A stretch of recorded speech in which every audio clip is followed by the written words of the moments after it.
Marcus was a man of vision, someone who saw the world not just as it was, but as it could be.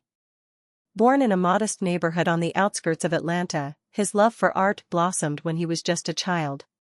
He would spend hours sketching the world around him, his mother washing clothes on their tiny porch, the neighborhood kids playing tag in the streets, and the way the light would hit the old oak tree outside his window during sunset.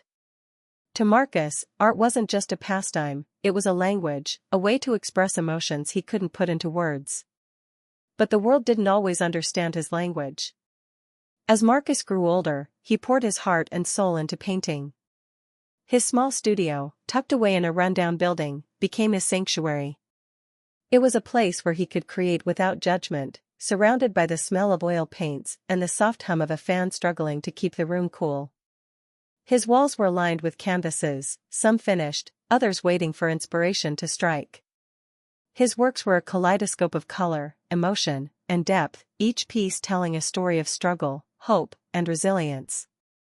Despite his immense talent, Marcus found himself stuck in a cycle of rejection.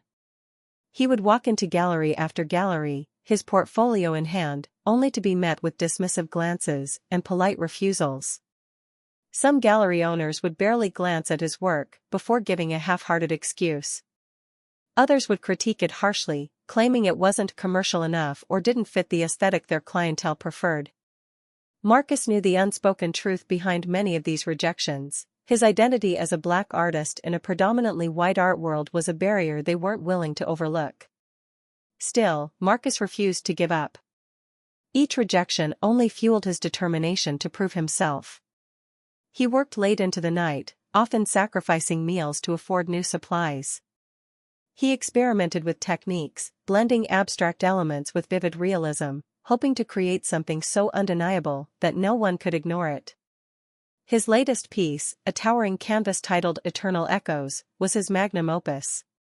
It depicted a young black boy standing in a field of stars, his arms outstretched as if he were embracing the universe.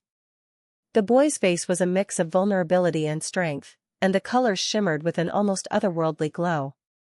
To Marcus, it was more than a painting, it was a statement, a testament to the boundless potential within every soul, regardless of where they came from. One crisp autumn morning, Marcus decided it was time to take a leap of faith. Dressed in his best suit, a slightly worn but well-kept blazer he had found at a thrift store, he carefully packed Eternal Echoes into his beat-up car. His destination was Beaumont Gallery, one of the most prestigious art spaces in the city. Known for hosting the works of acclaimed artists and drawing wealthy patrons, it was a place Marcus had always dreamed of showcasing his art. He knew the odds were against him, but he also knew he had nothing to lose. As he drove through the bustling streets of the city, his mind raced with a mix of hope and anxiety. What if they rejected him like all the others? What if they didn't even let him through the door? But Marcus pushed those thoughts aside, gripping the steering wheel tightly. This was his moment. He had poured every ounce of his talent and passion into this painting, and he was determined to make them see it. When Marcus arrived at the gallery, he was struck by its grandeur. The building's sleek glass facade reflected the sunlight, giving it an almost ethereal glow. Inside, he could see well-dressed patrons mingling as they admired the works on display. Marcus took a deep breath, adjusted his blazer, and carefully carried his painting through the large double doors. The receptionist, a young woman with a sharp bob haircut, looked up from her desk and gave him a cursory glance. "I'm here to see Mr. Beaumont," Marcus said, his voice steady but firm. "Do you have an appointment?" she asked, her tone polite but indifferent. "No, but I'd like to show him my work," Marcus replied, tilting the canvas slightly so she could see a glimpse of it. The receptionist hesitated, her eyes flickering to the painting for a moment before she picked up the phone. "Wait here," she said, motioning to a small bench near the entrance. As Marcus sat, his heart pounded in his chest. He could hear the soft murmur of conversations and the clinking of glasses from a nearby event. Minutes felt like hours as he waited, clutching the painting like a lifeline. Finally, a tall man in a tailored suit emerged from the back. His silver hair was slicked back, and his expression was one of practiced politeness. "I'm Mr. Beaumont," he said, extending a hand. you wanted to show me something? Yes, Marcus said, standing up and carefully unwrapping his painting. As he revealed Eternal Echoes, the light from the gallery's chandelier seemed to dance across the canvas, bringing the image to life. For a moment, Mr. Beaumont said nothing. His eyes scanned the painting, his expression unreadable. Marcus held his breath, waiting for a response. And then, with a faint smirk, Mr. Beaumont looked at Marcus and said, "Well, this is interesting.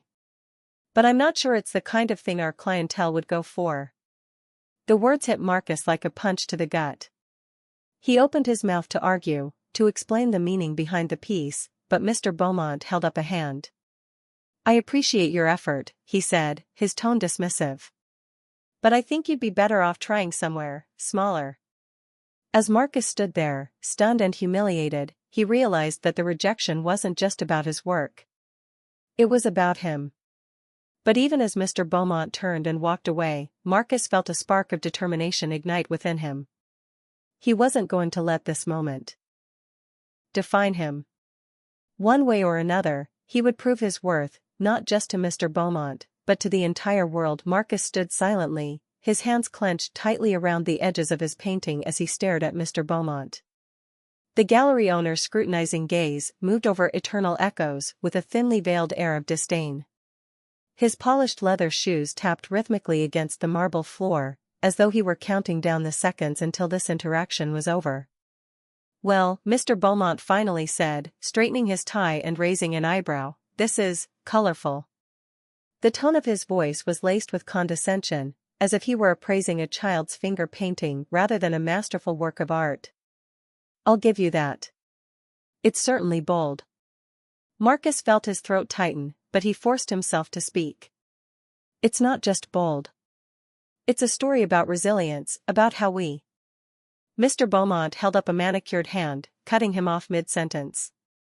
Yes, I'm sure it's very meaningful to you. But the question is, will it sell? You see, Mr. Marcus, was it? Art is a business, and in this business, sentimentality doesn't pay the bills." The words stung, but Marcus refused to back down. "I believe it can sell. People just need to see it, to feel what it represents." Mr. Beaumont let out a short, humorless laugh that echoed across the gallery's pristine walls. A few patrons nearby turned their heads at the sound, their curiosity piqued. Sensing the attention, Beaumont seemed to relish the moment. He turned to a pair of well-dressed women admiring a minimalist sculpture nearby. "Ladies," he called out, beckoning them over. "What do you think of this piece?" The women, adorned with designer handbags and delicate jewelry, approached with skeptical expressions. Their eyes scanned the painting, their perfectly shaped eyebrows arching as they exchanged glances. One of them, a tall woman with sharp features, tilted her head as if she were examining an alien artifact. "Well," she said slowly, "it's vibrant, I suppose. But it's a bit much, don't you think? The colors are so loud, and the boy's face is so intense. It's not the kind of thing I'd want in my home." The other woman nodded in agreement. "Exactly. It's far too dramatic. I prefer pieces that are more subtle. Minimalist. This feels overwhelming." Their dismissive comments drew quiet chuckles from a small group of patrons who had gathered nearby. Marcus felt their judgment like a physical weight pressing down on him. His chest tightened, but he stood his ground. "It's not just about decoration," Marcus said, his voice steady despite the humiliation burning in his chest. "This piece tells a story about hope, about how—" "Hope," Beaumont interrupted, his voice dripping with sarcasm. "How poetic. But let me tell you something, Marcus. People who shop in galleries like this? They're not looking for hope. They're looking for status. For investment. For something they can brag about at their next cocktail party. And this?" He gestured dismissively at Eternal Echoes. "This isn't it." More laughter rippled through the small crowd. A man in a tailored suit smirked and whispered something to his companion, who shook his head in amusement. Marcus could feel his cheeks burning, a mix of anger and embarrassment swirling within him. He wanted to defend himself, to make them see the value in his work, but every word he tried to form got stuck in his throat. You see, Beaumont continued, addressing the growing audience like a performer on a stage, art is about more than just talent. It's about understanding your audience. Knowing what they want. And, well, he glanced at Marcus with a smirk. Let's just say you've got a lot to learn. Marcus swallowed hard, his grip on the painting tightening. He could feel the eyes of the crowd on him, their judgment like daggers. He looked at Eternal Echoes, the work he had poured his heart and soul into, and for a moment, doubt crept into his mind. Was Beaumont right? Was he chasing a dream that would never come true? But then, deep within the humiliation and doubt, Marcus felt a spark of defiance. He thought of all the sleepless nights he had spent perfecting his craft, of the sacrifices he had made to follow his passion. He thought of the young boy in the painting, the embodiment of hope and resilience, and he realized he couldn't let this moment define him. Without a word, Marcus carefully wrapped the painting back in its protective covering. The crowd watched in silence, some looking smug, others curious. Mr. Beaumont raised an eyebrow, as if surprised that Marcus hadn't put up more of a fight.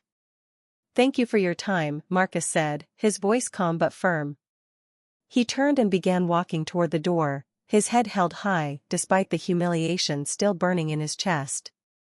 As he left the gallery, the sound of laughter followed him, but Marcus didn't look back. He stepped out into the crisp autumn air, taking a deep breath. The city buzzed around him, cars honking and people bustling past, but Marcus felt a strange sense of clarity. This wasn't the end of his journey, it was just the beginning. He tightened his grip on the painting and began walking, his mind already racing with plans. He would find another way, another path. One day, he would make them see the value in his work. And when that day came, they wouldn't be laughing. They would be in awe.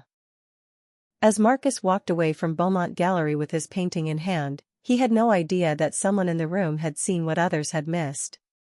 Claire Whitmore, a quiet but passionate art enthusiast, had been standing near the back of the gallery when Marcus first unveiled Eternal Echoes.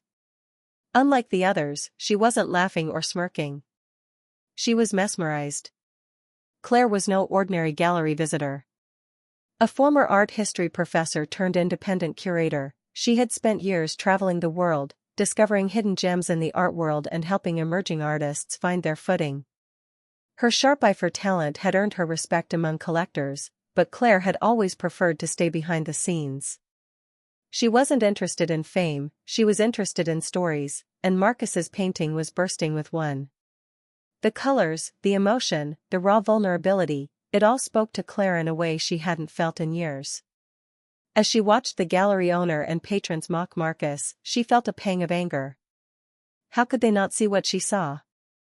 How could they dismiss something so extraordinary simply because it didn't fit their narrow view of art? When Marcus walked out, Claire felt compelled to act. She followed him discreetly, watching as he loaded the painting into his car and drove off. She considered approaching him right then and there, but she hesitated. She didn't want to overwhelm him, especially after the public humiliation he had just endured. Instead, she decided to do some digging. Using her extensive network, Claire began researching Marcus. It didn't take long for her to find traces of his work online and at smaller, less prestigious venues. She discovered that Marcus had showcased a few pieces at a struggling community art center on the outskirts of the city. One piece in particular caught her attention, a smaller painting titled Roots of Resilience. It depicted a solitary tree growing in the middle of a barren desert, its branches reaching toward the sky as if defying the odds. The piece was simple but powerful, and Claire knew she had to have it. The next day, Claire visited the community art center. The building was modest, with creaky floors and walls adorned with a mix of amateur and professional artwork.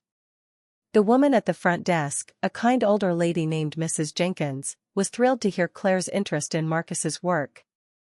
"Marcus is one of the most talented artists I've ever met," Mrs. Jenkins said with a warm smile. "He poured his heart into every piece he created for this place. It's a shame the world hasn't caught on to his genius yet. Claire purchased Roots of Resilience on the spot, and as she held the painting in her hands, she felt a surge of excitement. She knew this was only the beginning. Claire began showcasing the painting in private art gatherings, carefully introducing it to collectors she trusted. She didn't reveal much about Marcus at first, wanting his work to speak for itself. And it did. The reactions were immediate and intense. Collectors were captivated by the emotional depth of Marcus's work. They described it as hauntingly beautiful, unapologetically raw, and a window into the soul. Claire began receiving inquiries about the artist, and she took every opportunity to share Marcus's story. She spoke about his struggles, his resilience, and the authenticity that set him apart from the cookie-cutter art so many galleries promoted. Within weeks, Marcus's name started circulating in art circles. Collectors who had ignored him before were now desperate to own one of his pieces. Claire carefully coordinated private sales of his earlier works, ensuring that Marcus received fair compensation for his art. She also reached out to art critics, inviting them to view his work in intimate settings where they could fully appreciate its depth. As the buzz around Marcus grew, so did demand for his art. Claire finally reached out to him directly, introducing herself as an admirer of his work. At first, Marcus was skeptical. He had grown used to rejection and wasn't sure if Claire's intentions were genuine. But when she told him about the success of Roots of Resilience and the growing interest in his work, Marcus was both stunned and humbled. "I don't know how to thank you," Marcus said during their first meeting, his voice filled with emotion. "You believed in me when no one else did." Claire smiled warmly. "I didn't do anything extraordinary, Marcus. Your work speaks for itself. All I did was make sure the right people heard its voice." With Claire's guidance, Marcus began to embrace the recognition he had earned. She helped him navigate the complexities of the art world, ensuring he maintained creative control over his work while also capitalizing on his newfound fame. Within months, Marcus's paintings were featured in prominent galleries, with collectors bidding millions for his pieces. Eternal Echoes, the painting that had been mocked at Beaumont Gallery, became the centerpiece of a sold-out exhibition, its story adding even more allure to its value. For Marcus, the success was about more than money or fame. It was validation, not just for him, but for every underrepresented artist who had been told they didn't belong. And for Claire, seeing Marcus thrive was the greatest reward of all. Together, they proved that true art couldn't be silenced, no matter how many doors were slammed in its face. The transformation in Marcus's life over the next year was nothing short of extraordinary. The same artist who had been mocked and dismissed now found himself at the center of the art world's attention. His paintings hung in the most prestigious galleries, his work featured in glossy magazines, and his name celebrated at exclusive events. Collectors and critics alike praised him as a genius, a trailblazer who brought authenticity and emotion back into an art world that had grown increasingly sterile and commercial. Despite the whirlwind of success, Marcus remained grounded. He continued to work in his modest studio, refusing to let fame change his creative process. But he couldn't deny the satisfaction he felt watching his doubters eat their words. Every time he saw one of his pieces sell for millions or receive rave reviews, he thought of the moment in Beaumont Gallery when he had been so publicly humiliated. That sting had never left him, and while Marcus didn't dwell on it, he knew he couldn't let it go either. One afternoon, as Marcus scrolled through industry news, a headline caught his eye: "Beaumont Gallery faces financial troubles amid declining sales." Marcus leaned back in his chair, a slow smile spreading across his face. The article detailed how Mr. Beaumont's once thriving gallery was now struggling to stay afloat. Changing tastes in the art market, combined with Beaumont's unwillingness to adapt, had left the gallery outdated and irrelevant. Patrons were flocking to more diverse and innovative galleries, leaving Beaumont struggling to fill his exhibitions. Marcus couldn't help but feel a twinge of poetic justice. The very man who had dismissed him as not commercial enough was now being crushed by the same rigid standards he had so zealously upheld. For a moment, Marcus considered leaving it at that. Beaumont's fall from grace was satisfying enough. But as he stared at the article, an idea began to take shape in his mind, one that would allow him to turn the tables completely.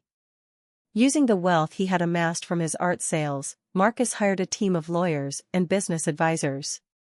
He had no interest in running Beaumont Gallery under its current leadership, but he saw an opportunity to transform it into something greater, a space that celebrated underrepresented artists like himself. To do that, he needed to acquire the gallery. However, Marcus was aware that his name carried too much weight now. If Mr. Beaumont knew who was behind the offer, he would likely refuse out of pride. So, Marcus decided to operate under a pseudonym. Through a shell company, Marcus's team approached Mr. Beaumont with an offer to purchase the gallery. The proposal was generous, far more than the gallery's current value warranted, but it came with a catch: the buyer would take full ownership, and Beaumont would be required to step down immediately. Desperate to save face and avoid bankruptcy, Beaumont reluctantly agreed. Within weeks, the deal was finalized, and Beaumont Gallery had a new owner. The official announcement of the sale was kept vague, with no details about the new proprietor. This fueled speculation within the art community, but Marcus remained silent, biding his time. Instead, he focused on his vision for the gallery. The first step was a complete overhaul of its identity. The space was renovated to be more welcoming and inclusive, replacing its sterile white walls and elitist atmosphere with vibrant, open spaces designed to encourage conversation and connection. Marcus also curated a new roster of artists, emerging talents from diverse backgrounds who had been overlooked by traditional galleries. Each exhibition was designed to tell a story, showcasing art that resonated with authenticity and emotion rather than catering to superficial trends. Finally, the time came for the grand reopening. Invitations were sent to collectors, critics, and patrons across the city. The event was shrouded in mystery, with the new owner promising a surprise that would redefine the gallery experience. On the night of the reopening, the gallery was packed.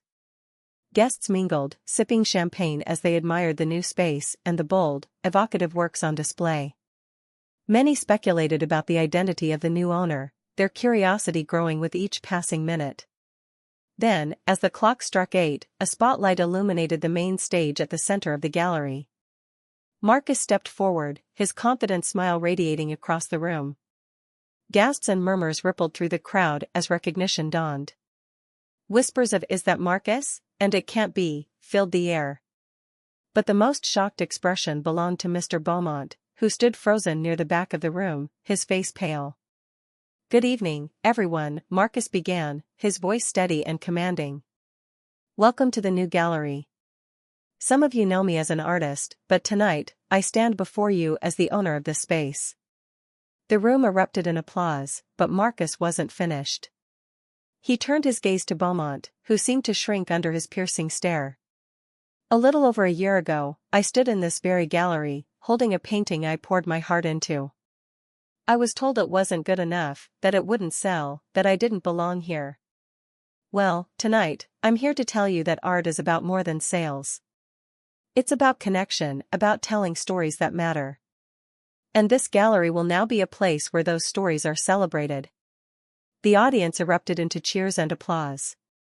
Beaumont, unable to bear the humiliation, quietly slipped out of the room. Marcus didn't watch him leave, his focus was on the future. The sun was setting over the city, casting a warm golden glow through the gallery's floor-to-ceiling windows. Marcus stood in the center of his newly transformed gallery, now renamed the Echoes Collective, a tribute to the painting that had started it all. The evening air was buzzing with excitement as the final guests from a recent exhibit trickled out, their conversations echoing with praise for the groundbreaking works displayed. But Marcus's thoughts were elsewhere. He had received a message earlier that day from someone he never expected to hear from, Mr. Beaumont. The once renowned gallery owner, whose scornful dismissal had fueled Marcus's resolve, had requested a private meeting. The irony wasn't lost on Marcus, and while part of him was tempted to refuse, another part of him, perhaps the artist in him who always sought closure, agreed to the meeting. That evening, Marcus waited in his office, a sleek and understated space overlooking the gallery floor. When the door opened, Mr. Beaumont stepped in, his confident stride noticeably slower than it had been a year ago. His tailored suit was still impeccable, but the man wearing it seemed diminished, his posture less commanding, his expression less assured. Time and circumstances had clearly left their mark. "Mr. Beaumont," Marcus said, standing to greet him. His voice was calm but firm, carrying the weight of someone who no longer sought validation. "Marcus," Beaumont replied, hesitating slightly before taking the offered seat. "Thank you for seeing me." There was a pause as the two men regarded each other. Beaumont's eyes wandered around the office, taking in the plaques, awards, and framed photographs of Marcus with prominent figures in the art world. It was a stark reminder of how much had changed since their first encounter. "I owe you an apology," Beaumont said finally, his voice quieter than Marcus remembered. "I was wrong about you. I was wrong about your work. And I was wrong about what art truly means." Marcus raised an eyebrow but said nothing, letting Beaumont continue. "I thought I understood this world," Beaumont admitted. "For decades, I believed art was about market trends, about catering to the whims of wealthy patrons. I lost sight of what made me love art in the first place. When you walked into my gallery that day, I didn't see your talent, I only saw what I thought wouldn't sell. That arrogance cost me everything." There was a tremor in Beaumont's voice as he spoke, and Marcus could see genuine regret in his eyes. For a moment, the room was filled with an unspoken tension, the weight of the past hanging heavily between them. "You were cruel," Marcus said at last, his tone even but firm. "You didn't just reject my work, you mocked it. You humiliated me in front of others. Do you know what that did to me?" Beaumont nodded, his head bowed slightly. "I do. And I'm ashamed of it. Watching your success, seeing how much your work has touched people, it's made me realize how blind I was. You deserved better from me, and from the industry." Marcus studied Beaumont for a long moment, his mind flashing back to that day in the gallery. He remembered the sting of the laughter, the weight of the judgment, and the determination that had carried him forward despite it all. But now, sitting across from a man who seemed genuinely remorseful, Marcus felt something unexpected: compassion. "People make mistakes," Marcus said finally. "The question is, what do you do after you've realized them?" Beaumont looked up, his expression hopeful. "I don't know what role I have in this world anymore," he admitted.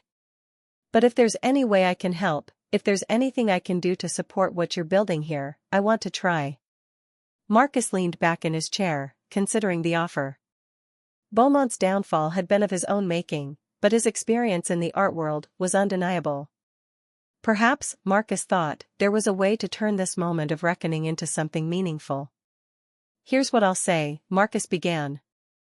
"If you truly want to make amends, start by mentoring the artists who come through these doors. Teach them what you know, not just about art, but about navigating the industry. Help them avoid the mistakes you made. Use your platform to lift others up instead of tearing them down." Beaumont nodded, his eyes brimming with gratitude. "I'd be honored to do that," he said. Over the following months, Mr. Beaumont became a quiet but consistent presence at the Echoes Collective. He worked behind the scenes, advising young artists and using his connections to help promote their work. While he no longer held the power or prestige he once had, he found fulfillment in his new role, rediscovering the passion for art that had first drawn him to the industry. As for Marcus, he continued to expand the gallery's mission, hosting exhibitions that celebrated underrepresented voices and giving platforms to artists who had been overlooked by mainstream galleries. His work became a movement, a force that reshaped the art world and inspired others to prioritize authenticity over profit. One evening, as Marcus walked through the gallery, he paused in front of Eternal Echoes, now permanently displayed in a place of honor. Standing beside it was Mr. Beaumont, who turned to Marcus with a small smile. "You were right," Beaumont said. "Art is about more than just sales. It's about connection, about telling stories that matter." Marcus nodded, a sense of peace washing over him. "And now," he said, "we're making sure those stories are never silenced again." In that moment, Marcus knew he had not only reclaimed his narrative but had also created a legacy that would uplift generations of artists to come.